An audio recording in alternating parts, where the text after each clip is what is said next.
Hello friends, our today's topic is surface tension. Basically, surface tension is a property of the fluid or liquid.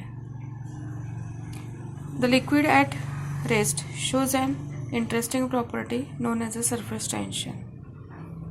आता इथे examples दाखवलेत की spider walks on the surface of the steady water. एखादं शांत वगैरे डबका आहे किंवा शांत पाणी आहे त्याच्या सरफेसवरनं स्पायडर म्हणजे कोळी चालू शकतो. हे तुम्ही पाहिलं असेल, ऑब्झर्व केलं असेल. किंवा एखादी ग्रीस केलेली निडल म्हणजे सुई ग्रीसिंग केलेली ती जर आपण पाण्यात सोडली तर ती it floats on the steady surface of the water, ती बुडत नाही. ठीक आहे. त्याच्यानंतर रेनड्रॉप्स आपण जर ऑब्झर्व केले किंवा सोप बबल्स जर आपण ऑब्झर्व केले तर त्यांचा शेप कसा आहे, ऑलवेज कसा असतो तर स्पेरिकल शेप आहे. तर हे सगळे कशामुळे होतं, का होतं? The reason is the property of the fluid which is non as the surface tension. Surface tension ह्या जी प्रॉपर्टी आहे लिक्विडची किंवा फ्लुइडची, पर्टिक्युलरली लिक्विडच्या बाबतीत सरफेस टेन्शन, ह्या प्रॉपर्टीमुळं हे फेनॉमिनल आपण ऑब्झर्व करू शकतो किंवा आपल्याला दिसतात. मग आता सरफेस टेन्शन हे एक्सप्लेन करण्यासाठी आपल्याला मॉलिक्युलर थिअरीचा अभ्यास करायला लागेल की मॉलिक्युलर थिअरी म्हणजे काय आहे आणि सरफेस टेन्शन आणि त्याचं काय रिलेशनशिप आहे.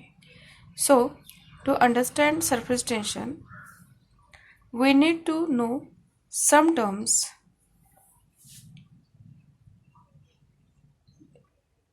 some terms in the molecular theory that explain the behavior of the liquids at their surface. जे लिक्विड्स जे आहेत त्यांच्या सरफेसवरती त्यांचं जे बिहेवियर आहे ते आपल्याला एक्सप्लेन करायला मदत करतं. आता हे कुठल्या इंटरमॉलिक्युलर मॉलिक्युलर थिअरीमध्ये इंटरमॉलिक्युलर फोर्सेस हा अगदी बेसिक गोष्ट आहे की कुठल्याही प्रकारचे दोन मॉलिक्युल्स असतील त्यांच्यामध्ये फोर्स ऑफ अट्रॅक्शन असतो. ठीक आहे. Any two molecules attract each other. The force of attraction between the two molecules is called as a intermolecular forces. आता हे जे फोर्स आहेत त्यांच्यामध्ये पुन्हा दोन प्रकार पडतात की एक आहे तो कोहेसिव्ह फोर्स, दुसरा आहे तो ॲडेसिव्ह फोर्स. आता कोहेसिव्ह फोर्स म्हणजे काय आहे तर the force of attraction between the molecules of the same substance, same kind of मॉलिक्युल्समध्ये जो अट्रॅक्टिव्ह फोर्स आहे इट इज कोहेसिव्ह फोर्स. ठीक आहे ना. इट इज स्ट्रॉंगेस्ट इन सॉलिडच्या बाबतीत हा कोहेसिव्ह फोर्स कसा असतो तर स्ट्रॉंग असतो आणि गॅसेसच्या बाबतीत तो कसा आहे, वीक असतो. Small droplets cohesive into one single drop due to this force. ज्या अनेक ड्रॉपलेट्स आहेत त्यांना जर आपण एकत्र आणलं तर त्यांचा एकच ड्रॉप तयार होतो. कशामुळे? त्या कोहेसिव्ह फोर्समुळे. दुसरा जो फोर्स आहे तो ॲडेसिव्ह फोर्स. ठीक आहे.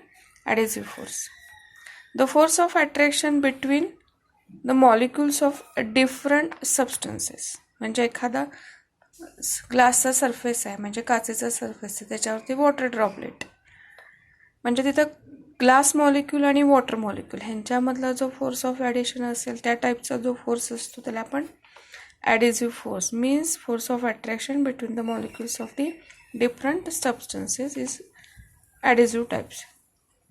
सो ही झाली टर्म फोर्सशी रिलेटेड. ठीक आहे. नेक्स्ट आहे ते range of a molecular force. हा जो मॉलिक्युलर फोर्स आहे त्याची रेंज, त्याची डेफिनेशन बघायची. ही आपल्याला टर्म येते.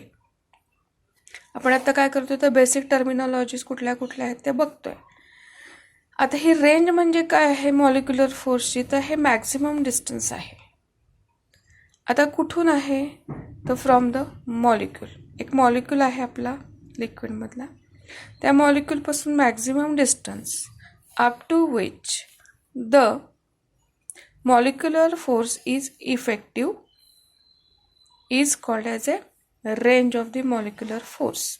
म्हणजे मॉलिक्युलर सेंटरला पकडायचं, त्या मॉलिक्यूलपासून अट्रॅक्टिव्ह फोर्स किती मॅक्झिमम डिस्टन्सपर्यंत इफेक्टिव्ह असेल की त्या डिस्टन्समध्ये जर दुसरा मॉलिक्यूल आला तर त्याला तो अट्रॅक्ट करेल. That maximum distance is called as a range of the molecular force. ठीक आहे. The intermolecular forces are effective up to the distance of order of 10 raised to -9 meter. बघा, -9 meter means they are the very short range forces. कुठले intermolecular forces जे आहेत ते कसे आहेत, short range molecular forces आहेत. नेक्स्ट टर्म आहे कुठली, स्फिअर ऑफ इन्फ्लुएन्स.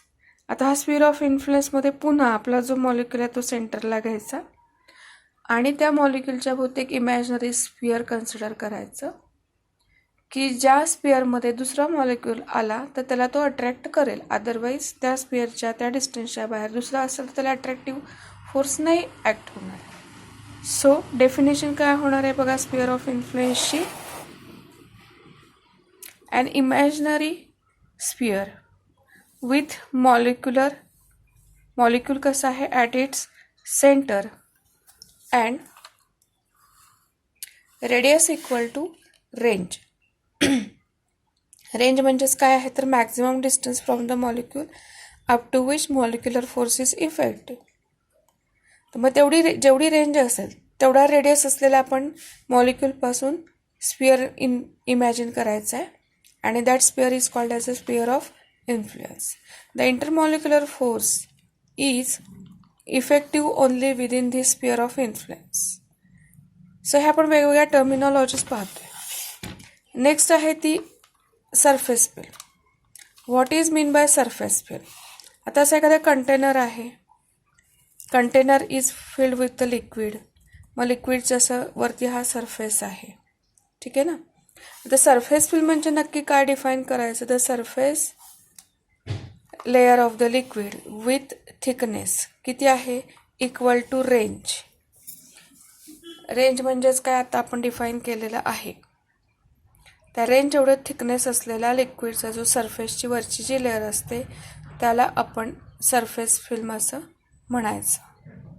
आणि स्फिअर ऑफ इन्फ्लुएन्स म्हणजे molecule at the centre, radius किती आहे, रेंज एवढा, आणि असं सरफेस स्फिअर आपण इमॅजिन करायचं आहे, is called as a sphere of influence. ठीक आहे. नाव नेक्स्ट टर्म आहे, टर्मिनॉलॉजी किंवा टर्म आहे ते free surface of a liquid. लिक्विडचा फ्री सरफेस कशाला म्हणायचं. So free surface of a liquid is surface of the liquid which does not experience any shear stress. लिक्विडचा सरफेस की जो शिअर स्ट्रेस एक्सपिरियन्स करत नाही त्याला काय म्हणायचं, free surface of the liquid. ठीक आहे. Now final surface tension on the basis of the molecular theory. Molecular थिअरीच्या बेसिसवरती आपण सरफेस टेन्शन लक्षात घ्यायचं आहे. तर आता हे कंटेनर आहे फिल्ड विथ द लिक्विड. तर ह्या लिक्विडमध्ये आपण 3 पोझिशनला वेगवेगळ्या पोझिशनला आपले मॉलिक्युल्स इमॅजिन करायचे आहेत की ए ही पोझिशन आहे ती कुठे आहे तर डीप इनसाईडमध्ये आहे. हा मॉलिक्यूल कुठे आहे, डीप इनसाईड लिक्विडमध्ये आहे. बी हा मॉलिक्यूल जर बघितला तर त्याचा मॅक्सिमम पार्ट आहे तो लिक्विडमध्ये, अगदीच थोडासा पार्ट आहे तो एअरमध्ये. इथे वरती एअर आहे, इथे खाली लिक्विड आहे. सी मॉलिक्यूल कसं अगदी सरफेसवरती की त्याचा हाफ पार्ट आहे तो लिक्विडमध्ये आणि हाफ पार्ट आहे तो एअरमध्ये आहे. आता इथे ए हा जो मॉलिक्यूल आहे ह्याच्या कडेला सुद्धा सराउंडिंगमध्ये दुसरे जे आहेत ते लिक्विडचेच मॉलिक्युल्स असणार. Means this molecule will experience cohesive force आणि सगळे बॅलन्स्ड फोर्सेस असणार आहेत एच्या बाबतीत. बी हा जो आपला मॉलिक्यूल आहे त्याच्यातला मॅक्सिमम पार्ट जो आहे तो लिक्विडमध्ये आहे. त्यामुळे इकडचे लिक्विड मॉलिक्युल्स ह्या मॉलिक्यूलला इनसाईडमध्ये अट्रॅक्ट करणार because of the cohesive force, आणि इथले जे वरती एअरचे मॉलिक्युल्स असतील ते पण त्याला पुल करणार. तो झाला ॲडिझिव्ह फोर्स. पण आता एअर पार्टिकल्सची डेन्सिटी कमी असते ॲज यू नो, मग तिथे जो ॲडिझिव्ह फोर्स आहे त्याची स्ट्रेंथ आहे ती कमी असते, वीक असते कम्पेअर टू कोहेसिव्ह फोर्स. मग कोहेसिव्ह फोर्स स्ट्रॉंग आहे. ॲज अ रिझल्ट हा बी मॉलिक्यूल आहे तो लिक्विडला इनसाईडमधनं त्याला त्याच्यावरती फोर्स ॲक्ट होतो, त्यामुळे तो आतल्या बाजूला ओढला जातो. सिमिलर मॅनर सी ह्या पोझिशनचा जो आपला मॉलिक्यूल आहे त्याचा हाफ पार्ट लिक्विडमध्ये आहे, हाफ पार्ट एअरमध्ये आहे. आता इथे जे कडेला दुसरे जे लिक्विडचे मॉलिक्युल्स असतील त्याला तिकडे आतमध्ये ओढणार कोहेसिव्ह फोर्समुळे, आणि इथे वरती जे एअर मॉलिक्युल्स आहेत ते त्याला ॲडिसिव्ह फोर्समुळे बाहेर ओढणार. पण ह्या दोन्हीच्या कम्पॅरिझन आपण केलं ॲडिसिव्ह फोर्स आणि कोहेसिव्ह फोर्समध्ये, तर कोहेसिव्ह फोर्स आहे तो ग्रेटर होतो आणि ह्या पोझिशनचे जे मॉलिक्युल्स आहेत त्यांनासुद्धा इनसाईड पुल किंवा कोहेसिव्ह फोर्स ग्रेटर असल्यामुळे ते आतमध्ये ओढले जातात इनसाईडमध्ये. म्हणजेच काय काय होतंय बघा, ए हा जो मॉलिक्यूल आहे डायग्राममध्ये मी परत दाखवते,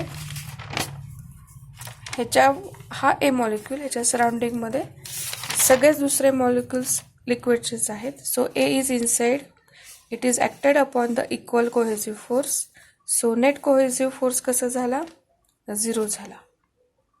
बी कसा आहे, बी मॉलिक्यूल बी पोझिशनचा, it is within surface film and below surface layer.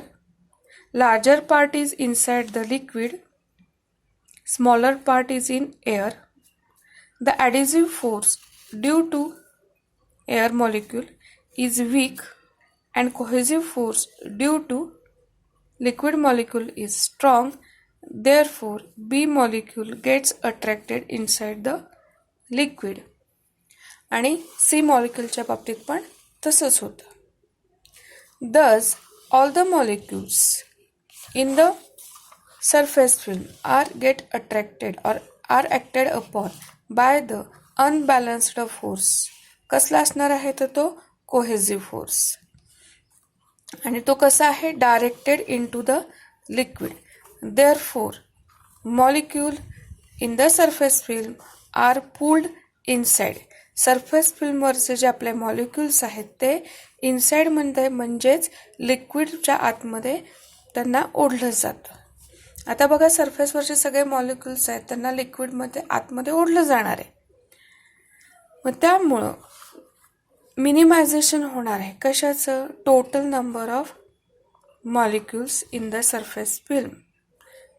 त्या टोटल नंबर ऑफ मॉलिक्युल्स आहेत जे सरफेस फिल्ममधले ते नंबर कसे होणार आहेत, मिनिमम म्हणजे कमी कमी व्हायला लागणार. Therefore surface film is under tension and liquid behaves like a stretched membrane.